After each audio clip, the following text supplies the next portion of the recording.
Yes, bado tuko katika siku ya UWAKA Day parokia ya Roho Mtakatifu Segerea. Sasa hivi niko na katibu wa UWAKA. Tunaenda kuzungumza naye kuhusiana na tukio hili la UWAKA Day 2026 katika parokia ya Segerea. Tukio la UWAKA Day limebeba mwaka huu dhamira ya agano, limebeba dhamira ya siku ya agano ya wanandoa. Katibu, karibu.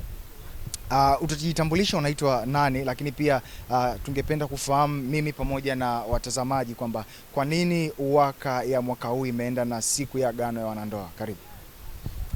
Okay. Tumsifie Yesu Kristo. Kwa majina naitwa Amos Chacha, kama nilivyotambulishwa na mwandishi kwamba ni katibu wa UWAKA parokia ya Roho Mtakatifu Segerea.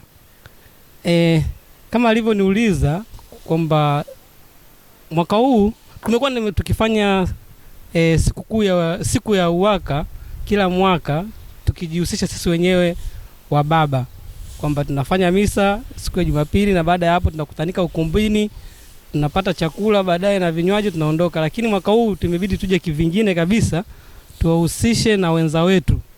Na kwa nini tunasema agano la wanandoa?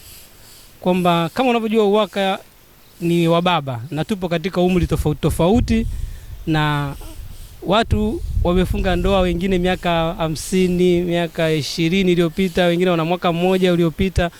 Kwa hiyo tumekuja kivingine kwamba tuweze kukumbushana, aidha siku ile tulivyofunga ndoa tukaja siku ya harusi tukakaa pamoja, watu wakaenda honeymoon. Siku hii pia haijaanza tu hivi. Tumeanza pia kwa novena ya siku 9, na ndani ya novena hiyo kumekuwa na semina mbalimbali, moja ikiwa ni juu ya changamoto ya afya ya akili, ambapo tumeelezwa mambo mengi juu ya changamoto ya afya ya akili, ikiwemo kwamba mfano mzuri ni wengine tulikuwa tunajua kwamba labda changamoto ya afya ya akili labda ni watu walioko Mirembe ndio wanatakiwa wenye changamoto hiyo, lakini kumbe sivyo. Tumetolea mfano kwamba labda kwa mfano wewe ni mwana UWAKA, limetangazwa kwamba wanaume wote wabaki, afu ukaondoka. Wewe kama umeondoka na una sababu maalum na tayari una changamoto ya afya ya akili. Tukatoka hapo tukaja tena na tukaendesha semina ya ndoa ya muda siku 2 ambayo tumefundishwa lengo la ndoa na yale yote yanayohusiana na ndoa. Kwa hiyo tumekumbushwa ule mchakato mzima ambao tuliufanya kabla ya kufunga ndoa na namna ya kuishi na sisi na wenza wetu. Nashukuru sana katibu. Mungu akubariki sana. Naam, huyo alikuwa ni katibu wa UWAKA katika parokia ya Roho Mtakatifu Segerea. Ameweza kuzungumza na sisi kuhusiana na kwa nini mwaka huu imeenda na dhamira ya agano la wanandoa. Ulikuwa na mimi Gilbert Binagi. Asante.